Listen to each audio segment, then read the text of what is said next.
اعوذ باللہ من الشیطان الرجیم بسم اللہ الرحمن الرحیم اللہم صلی علی سیدنا محمد وعلی آل سیدنا محمد واصحاب سیدنا محمد وبارک وسلم علیہ. السلام علیکم ورحمۃ اللہ وبرکاتہ. محترم سامعین کرام، آج سیرت پاک صلی اللہ علیہ وسلم کا سبق نمبر 216 ہے، 216، جس کا عنوان ہے زہر دینے کا قصہ.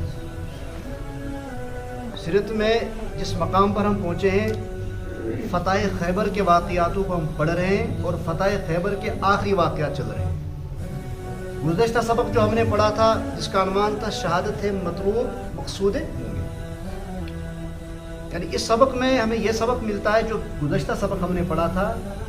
انسان جو بھی کام کرتا ہے، جس نیت کے ساتھ جو کام کرے گا، جس مقصد سے جو کام کرے گا، وہ اس سے آخرکار مل کر ہی رہے گا. جس میں ہم نے ایک دیہاتی کا قصہ پڑھا تھا کہ آپ صلی اللہ علیہ وسلم نے جب مال غنیمت فتح خیبر میں جو حاصل کیا تھا اس کے لیے رکھا ہوا تھا، تو جب اسے ملا تھا، کیونکہ وہ ابھی ہی اسلام قبول کیا تھا، اس نے کہا کہ میں نے تو اس لیے اسلام قبول نہیں کیا تھا مال و زر کی غرض سے، بلکہ میں نے اس لیے اسلام قبول کیا تھا، اپنی چھاتی کی طرف اشارہ کر کے فرمایا تھا کہ آپ کی محبت میں اور اللہ کی محبت میں میرے سینے میں ایک تیر لگ جائے، اس لیے میں نے اسلام قبول کیا تھا. بہرحال یہ نیت رکھی تھی اور آخرکار فتح خیبر کے واقعاتوں میں وہ شہید ہو گئے. یہ گزشتہ سبق ہم نے پڑھ لیا تھا. اب اسی واقعات کو آگے چلتے ہوئے خیبر کی فتح کے آخر میں یہ قصہ بھی پیش آیا کہ ایک یہودی سلام بن شکم کی بیوی، جس کا نام تھا زینب، نے رحمت عالم صلی اللہ علیہ وسلم کی دعوت کی. کس حالت میں؟ جنگ کا عالم تھا، اور جنگ کے عالم میں بھی آپ صلی اللہ علیہ وسلم کو دعوت کی یہودی خاتون نے. نبی اکرم صلی اللہ علیہ وسلم نے دعوت قبول فرما لی. اس نے لوگوں کو پوچھا کہ نبی اکرم صلی اللہ علیہ وسلم کو کیا چیز پسند ہے؟ تو لوگوں نے کہا، صحابہ نے کہا کہ آپ صلی اللہ علیہ وسلم کو شانے کا گوشت بہت پسند ہے. تو اس لیے اس عورت نے شانے کے گوشت بکرا جب ذبح کیا اور اس کے بعد شانے کا گوشت نکال کر اس میں زہر خوب طریقے سے ڈال دیا. تو نبی اکرم صلی اللہ علیہ وسلم کے ساتھ حضرت بشر بن برا بن معرور رضی اللہ تعالیٰ عنہ بھی تھے. دسترخوان پر کھا رہے تھے، بلکہ انہوں نے ایک لقمہ بھی کھا لیا. کہ انہوں نے، جو صحابی آپ صلی اللہ علیہ وسلم کے ساتھ تھے، ایک لقمہ اٹھا کے کھا لیا انہوں نے.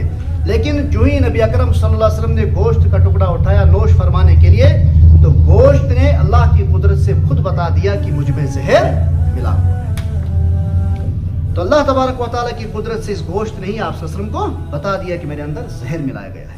نبی اکرم صلی اللہ علیہ وسلم نے بشر بن معرور رضی اللہ عنہ کو بھی کھانے سے منع فرما دیا کہ رک جاؤ، اب کھانا مت، اس میں زہر ملا ہوا ہے. بہرحال پھر سب یہودیوں کو اکٹھا کیا گیا، پوچھا گیا، انہوں نے تسلیم کیا، اور ہم نے یہ تسلیم کیا کہ ہم نے جان بوجھ کر اس میں زہر ملایا تھا. آپ صلی اللہ علیہ وسلم نے پوچھا کہ کیوں تم نے زہر ملایا تھا؟ انہوں نے عجیب سا جواب دیا.